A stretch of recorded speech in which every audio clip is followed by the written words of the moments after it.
Hey line walkers, this is Jaime A. Heidel, the Articulate Autistic, and I am here with a brand new video for you. This one is called Why Autistic People Do That, Video 30, the Sexpisode. Sex, Dating, and Misinterpreting Signals. Now, I am going to try to keep this PG or PG-13 at the most, but if you have children and they usually watch with you, you might want to watch this once on your own to make sure that it's something that you approve for your children or teenagers watching. And I will wait for a second while they leave the room. I mean, I know you can just pause this, but yeah, every YouTuber does this, so. Okay, are they gone? All right, let's talk about sex. So here's the thing. This is going to be a hard topic to talk about because there are lots of different reasons that sex is confusing in a neurotypical world for autistic people. There are three topics that I want to go over mainly. Is one, being unable to read social cues, which can lead to abuse. So this is also a trigger warning. I am going to be discussing abuse. So if you don't want to see something like that, then you probably should turn this off. And also, I want to talk about stims being mistaken as sexual advances, because I think sometimes they can be. And I also want to talk about not being able to read sexual cues, like cues from somebody that they want to go to bed with you. So I would like to start off with talking about being unable to read social cues. So this is something that I think that all autistic people have in common. Well, most autistic people. I never want to be that general. When it comes to reading social cues, if you know an autistic person, you are an autistic person, you have an autistic child, and they're being raised to understand that they have certain issues with processing social cues, chances are they've been given a lot of tools, so they can probably go out into the world and be able to understand a lot of social cues, even if they had to learn them intellectually. But when I was younger, I can honestly tell you that sex is a very complicated thing. Very complicated. And there's flirtation, and there's certain looks people give each other, there's certain types of touches, there's certain tones of voice, and the mating dance between humans is very complex. I don't think that autistic people see it as complexly, is that a word, as neurotypical people do. I think it might be easier if we all just walked up to each other, and just said, "Hi, my name is so-and-so, and I'd like to have sex with you." That might make it a lot easier. But unfortunately, I mean, that's going to probably kill the mood for most people, and it's way too direct. But having said that, I'm going to use myself as an example. There are plenty of times when I believe, looking back, that somebody was giving me vibes or clues. They were looking at me in a certain way. They were, maybe touching me in a certain way, or I don't know how, I can't remember. But I know that people were making advances that I would not have wanted. These are just unwanted sexual advances. I will talk about the wanted sexual advances as well. But these were unwanted attention, unwanted sexual advances. And because of this, I probably, when somebody was making advances towards me, and I was young, say about 19 or so, especially if the person was older, I didn't know that they were making sexual advances towards me, because you have to be really obvious. I mean, for me, it's not obvious. Somebody could be giving me a certain look, talk to me a certain way, and back then I just didn't understand that this person was flirting with me, or even if they were acting predatory, I wouldn't have known. So I got myself into a lot of situations where I was in a situation and I didn't realize until it was too late, or almost too late, or something had happened before I went, "Oh, wait a second, something's not right here." So I think that people on the spectrum are more likely to be victimized and abused in certain situations because either there's a miscommunication going on between both people, or somehow the person who's acting predatory is realizing that this this autistic person is not picking up on their cues. And for whatever reason, this is something that can happen. And this is something that I think that every parent with an autistic child or teenager should really, really talk to them about this and what the signals are, because I think that a lot of people know that if someone is, coming after you in a car, chasing you down the street, or grabs you and throws you into the woods or something like that, that you're being attacked and something horrible is going to happen. But if you can't read social cues and facial expressions and tones of voice and certain body gestures very well, then it's very possible that somebody is giving you signals or clues and you're not picking up on them. Or worse still, and I've done this, I know I've done this, worse still, the autistic person is responding to those cues, but not responding in a reciprocal sexual way. But like the person, let's say I'm gonna use a 35-year-old neurotypical person and a 19-year-old autistic person. Let's say that the 35-year-old autistic person is a man and he's interested in this 19-year-old young girl, and he smiles at her, talks to her, compliments her, is around her, maybe puts his arm around her shoulder, but he never does anything overt. He doesn't say anything sexual to her. He doesn't talk about sex. He doesn't, make any mention like that. He doesn't expose himself in front of her or anything like that. But he sort of is always, paying her attention or giving her special treatment. And she just thinks he's being nice. An autistic, honestly, you could be neurotypical and still have this problem and still not realize that this person's trying to be sexual with you or trying to be flirtatious with you.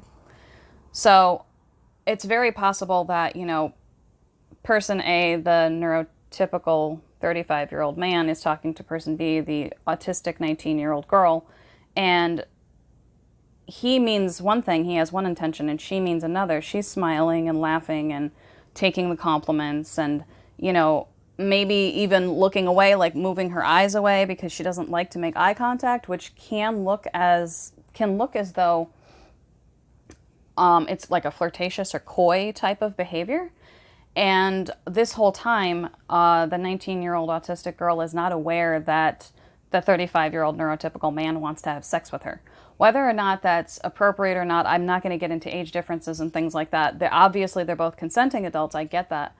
But there's a huge miscommunication there, and that's when something like sexual assault can happen, where, let's say she invites him over and, she really believes, in her heart of hearts, every single part of her really believes that he just wants to come over and talk.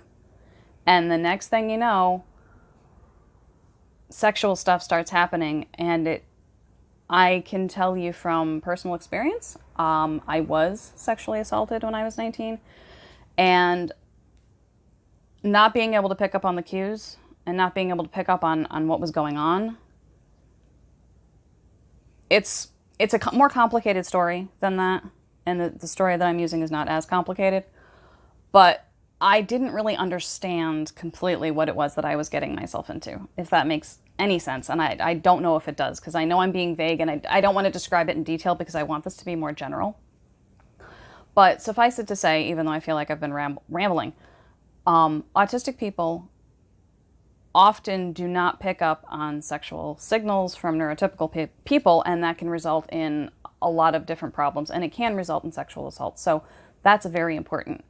I also want to talk about something that has happened to me when I was younger, and I'm sure I'm not the only person or person who's gone through this.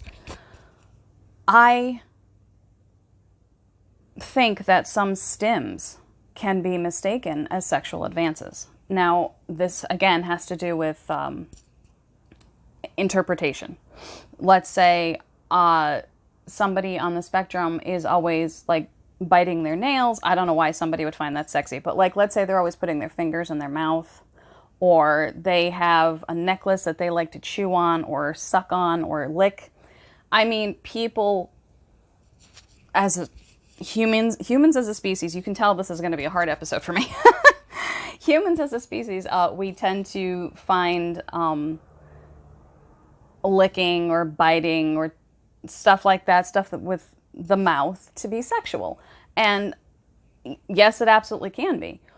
But I have been accused of being sexual when I was accused of being sexual rather when I was very young and having ideas towards people that were 20 years older than me because of stims that I used to do, because of the way I would, I like to put things in my mouth.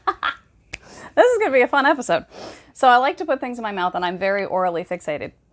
And I think that I would send messages to people, not because I was putting something in my mouth. I mean, just because someone is eating a banana or, you know, sucking on a necklace or chewing on a necklace or chewing on a pen or anything like that does not mean that they're trying to make any sexual advances, nor should you be inferring that that's what they're doing.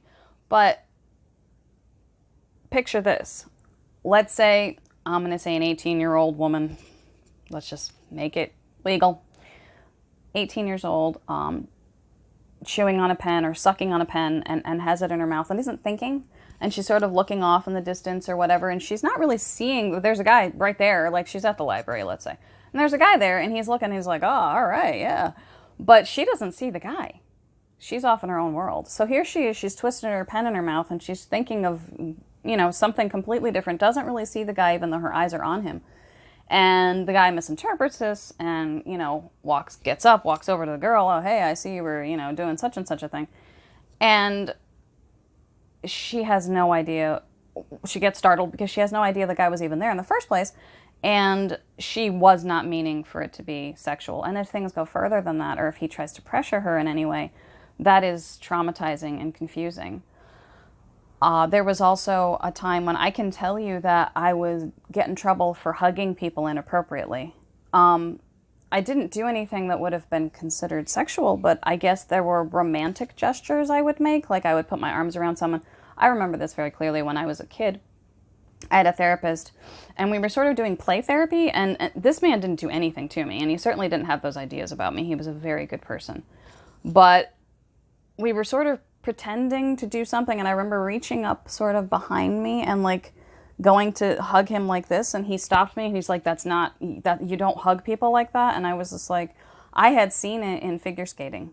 I had no idea that, you know, it could be taken that way or it could be misconstrued as something inappropriate. I just was like, oh, I'm just giving you a hug, not understanding that I shouldn't be doing that. Like, that's not appropriate. There is a rather infamous photo of me somewhere. I was 7 or 8 years old. I am on the back of a motorcycle with a family member, and apparently I saw some magazine facial expressions of a woman on a motorcycle trying to be sexy, and I did copy that look, so I had a sort of a 7-year-old come hither look on my face, and I didn't know it at the time. I mean, I look back at the picture now and I'm like, what the heck? But I didn't know it at the time. I was very young. There was no reason to sexualize me. But I remember that being the most controversial thing about 1987 in my life. It was a very big deal. I was given a set of 3 pictures and asked which one I liked the best and why did I like it and what was I thinking and what was I doing. And again, not really comprehending that I had done something inappropriate. So that's something that can happen a lot too, is that sometimes just ordinary, everyday, non-sexual behavior for autistic people can be seen as a sexual advance when it's not. So I also want to talk about the inability to read sexual cues. Now, this one hopefully is not going to be as triggering, and hopefully I won't be as flustered doing this one, but not being able to read sexual cues or the cue that somebody is trying to go to bed with you, even your partner.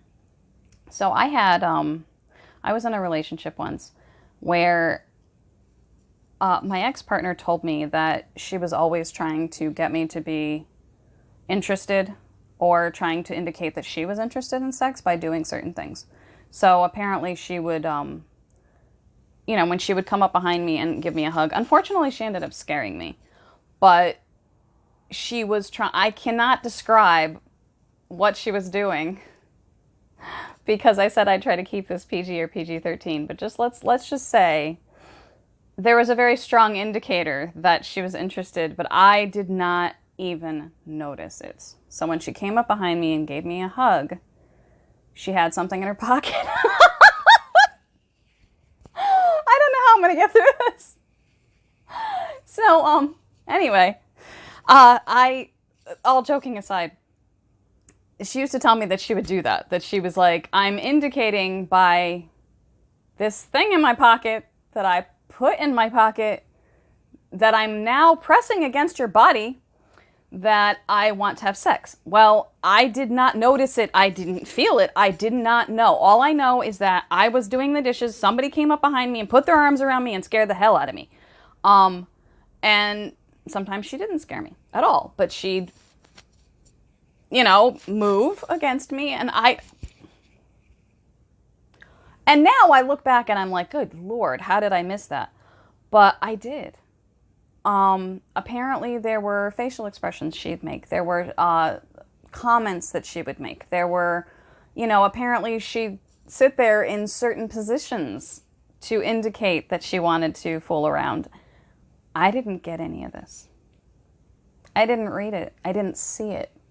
The only time I knew she wanted to fool around is if she grabbed me and kissed me or said, I want to fool around. Being an older, more experienced woman now, I do understand better about when somebody is flirting with me, but I can very easily miss the cues entirely. One other story I'd like to tell, because this video is getting really long, is I was with the same partner, and unfortunately that turned out to not be a good relationship for other reasons that I won't get into, but we were sitting in the waiting room at a doctor's office, actually, and there was a attractive, now that I can look back and say she was attractive, I don't think I paid attention at the time, but there was an attractive butch woman who was sitting there, and she started having a conversation with me. And now, I understand now why this was inappropriate, but I didn't at the time. So, I'm sitting there with my partner, we're waiting for the doctor to call her in, and this woman's talking to me. She's talking to only me. She's not talking to my partner. But she's talking to me about ants. Ants. Yes, ants. We had an ant problem where I used to live. And so we started discussing ants. That was the conversation topic. And she was trying to tell us how to get rid of them. So I get back in the car after the doctor's appointment, and I got basically reamed out. Why were you talking to her like that? Why, she was flirting with you. She wasn't even talking to me. She was just talking to you. And she was giving you these looks and blah, blah, blah, blah, blah. I was hysterically crying. I was so lost. I was so confused. Because all I did was take the words. I was like, I didn't consider the fact that she didn't talk to my partner. It didn't even occur to me. I didn't know that was a cue. I certainly didn't think that talking about ants was sexy. So apparently this woman had been giving me looks. She was looking me up and down. She was talking to me in a certain tone of voice. I was oblivious to the fact that she was flirting with me because of her conversation topic. It was about ants. So if she had been like, hey baby, how you doing? Then I'd be like, okay, maybe my partner had a reason to get mad. But I didn't understand. And that was incredibly traumatizing for me. And, looking back, it was probably really irritating for my partner, too, because she was like, well, why is she's just brazenly flirting with my girlfriend, and she doesn't even care, or whatever. It's not that I didn't care. It's just that because of the subject matter, and that was the only thing I was focused on, because I couldn't read the facial expression, tones of voice, cues, nothing like that. I was like, there's no way she's flirting with me by talking about that topic. And that was the only thing that I could focus on. And she's like, it has nothing to do with the topic. It has everything to do with the way she was looking at you and blah, blah, blah, blah, blah. And we got into a huge argument. And it was, when we were in the process of when my ex and I were in the process of breaking up, she did tell me that there were a lot of things that I did not read. So I didn't pick up on her cues when she wanted to fool around. And I did not pick up on anybody's cues, really, unless they were very, very blatant about it. So this is the Sexpisode. If you thought this was going to be exciting, I'm sorry that it was not exciting and that it was mostly me giggling and blathering my way through some really weird stories. But the point is this: if you know an autistic person, if you are friends with an autistic person, if you are dating an autistic person, and you want to fool around, and you know that your partner is also interested, you might have to just take your claws off and say, hey baby, let's go. Because sometimes we are truly oblivious. And also, please, and this is really important, and I don't know how many heterosexual cis men are watching this, but don't just assume because a woman is licking something and looking at you that she wants to have sex with you. It's very possible that she may not see you. Make sure that you are absolutely 100,000% positive that she's interested before pursuing anything.